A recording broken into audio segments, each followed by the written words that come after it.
દોસ્તો, દેશ અને દુનિયાના કેટલાક ચોંકાવનારા સમાચાર વિશે વાત કરીએ તે પહેલા શરૂઆત કરીએ ગુજરાતના સૌથી મોટા સમાચારની. તો ગુજરાતમાં ચાલુ ચોમાસામાં સરેરાશ 70% વરસાદ નોંધાયો છે. પરંતુ 9 જિલ્લામાં 30%થી વધુ વરસાદની ઘટ ચિંતાનો વિષય બની છે. દેવભૂમિ દ્વારકામાં 81% અને પોરબંદરમાં 67% ઘટ નોંધાઈ છે. કચ્છમાં અત્યાર સુધી માત્ર 29% વરસાદ નોંધાયો છે. ત્યાર પછી આગળ વાત કરીએ તો હવામાન વિભાગે ગુજરાત સહિત દેશના 16 રાજ્યોમાં ભારે વરસાદની આગાહી કરી છે. આગામી 12 થી 24 કલાક દરમિયાન અનેક વિસ્તારમાં ભારેથી અતિ ભારે વરસાદ પડી શકે છે. ગુજરાતમાં પણ વરસાદી માહોલ ફરી સક્રિય થવાની શક્યતા છે. તેથી મુસાફરી કરતા લોકોએ સાવચેતી રાખવી જરૂરી છે.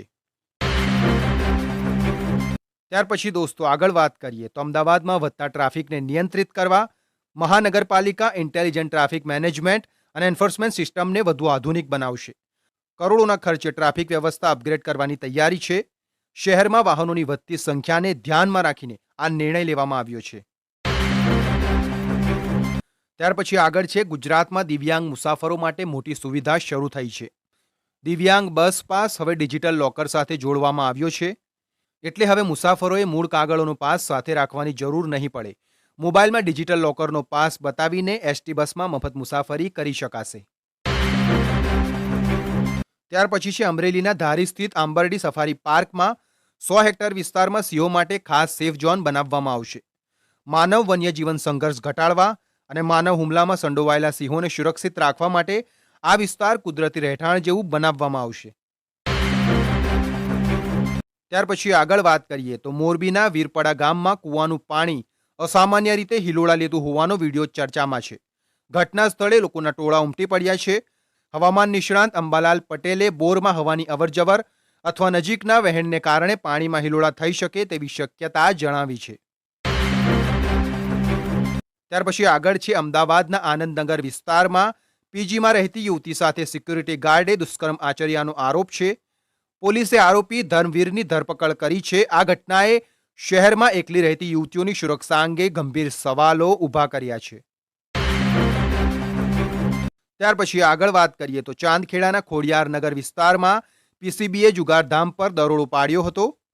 પોલીસે 7 લોકોને ઝડપી પાડ્યા અને લાખો રૂપિયાનો મુદ્દામાલ જપ્ત કર્યો છે. ચોક્કસ બાતમીના આધારે કાર્યવાહી કરવામાં આવી હોવાનું જાણવા મળ્યું છે. ત્યાર પછી આગળ વાત કરીએ તો સ્ટેટ બેંક ઓફ ઇન્ડિયાએ ક્લાર્ક 2026 માટે 1538 જુનિયર એસોસિએટની બેકલોગ ભરતી જાહેર કરી છે. સ્નાતક ઉમેદવારો 7 થી 27 ઓગસ્ટ સુધી અરજી કરી શકશે. ખાસ વાત એ છે કે ગુજરાતમાં સૌથી વધુ 289 જગ્યાઓ છે. પસંદગી પ્રિલિમ્સ અને મેન્સ પરીક્ષા દ્વારા થશે. ત્યાર પછી આગળ છે ઓગસ્ટના માત્ર 5 દિવસમાં સોનાના ભાવમાં 7,000 રૂપિયાનો વધારો થયો છે. સોનું 1,49,621 રૂપિયા પ્રતિ 10 ગ્રામ સુધી પહોંચ્યું છે. ચાંદીમાં પણ 14,000 રૂપિયાનો ઉછાળો આવ્યો છે અને ભાવ 2,31,381 રૂપિયા પ્રતિ કિલો સુધી પહોંચ્યો છે.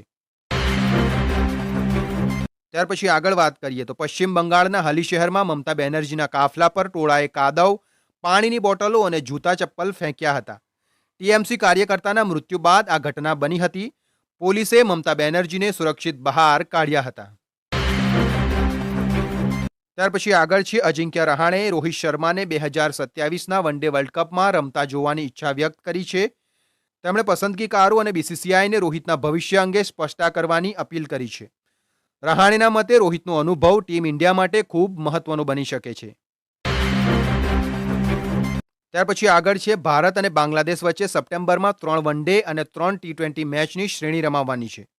પરંતુ બાંગ્લાદેશની સુરક્ષા સ્થિતિને કારણે પ્રવાસ અંગે અંતિમ નિર્ણય લેવાયો નથી. બીસીસીઆઈ હવે ભારત સરકારની મંજૂરી બાદ જ અંતિમ નિર્ણય લેશે. ત્યાર પછી આગળ છે દિલ્હી પોલીસે ભારતીય વાયુસેનાના એક વિંગ કમાન્ડરની સંવેદનશીલ સંરક્ષણ માહિતી લીક કરવાના આરોપમાં ધરપકડ કરી છે. તેમના પર સત્તાવાર ગુપ્તતા કાયદા હેઠળ કેસ કરવામાં આવ્યો છે. તપાસ અધિકારીઓને આ મામલે મોટા જાસૂસી નેટવર્કની શંકા છે.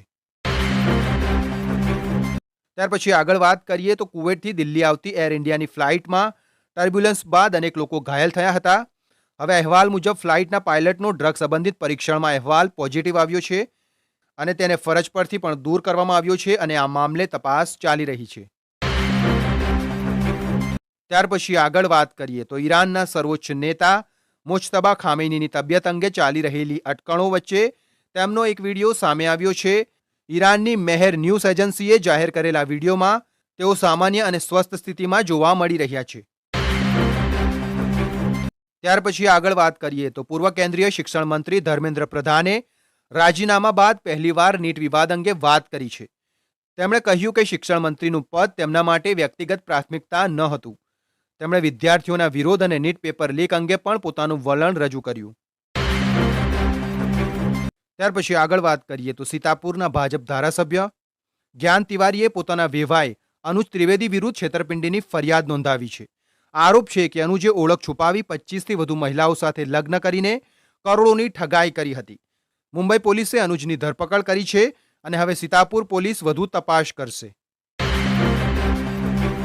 ત્યાર પછી આગળના સમાચાર છે અમેરિકાથી સેલ્ફ ડિપોર્ટેશન લઈને ભારત પરત આવેલા ખેડા જિલ્લાના કણજરીના એક શખ્સની દિલ્હી એરપોર્ટ પર ધરપકડ કરવામાં આવી છે. ઇમિગ્રેશન તપાસ દરમિયાન તેણે રજૂ કરેલો પાસપોર્ટ ગાંધીનગરના અન્ય વ્યક્તિના નામે હોવાનું સામે આવ્યું હતું.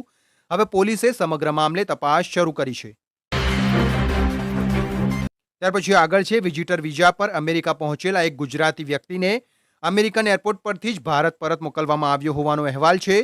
સાથે તેનો વિઝા પણ રદ કરવામાં આવ્યો છે. અમેરિકન અધિકારીઓને ગેરમાર્ગે દોરવાનો પ્રયાસ કરવાના આરોપ વચ્ચે આ મામલો ચર્ચામાં આવ્યો છે.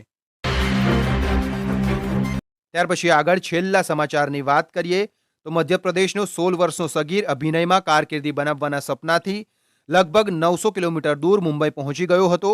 તે ફિલ્મ સિટી નજીકથી મળ્યો. પૂછપરછમાં તેણે પોલીસને જણાવ્યું કે તે તારક મહેતા કા ઉલ્ટા ચશ્મામાં કામ કરવા માંગતો હતો. તો દોસ્તો હાલ પૂરતા આપણા વિડીયોને આપણે અહીં પૂરો કરીએ છીએ. મળશું એક નવી માહિતી અને એક નવા વિડીયો સાથે. આવા જ તાજા અને મહત્વના સમાચાર માટે ચેનલને સબસ્ક્રાઇબ કરો અને વિડીયો પસંદ આવ્યો હોય તો વિડીયોને લાઇક કરવાનું ભૂલતા નહીં.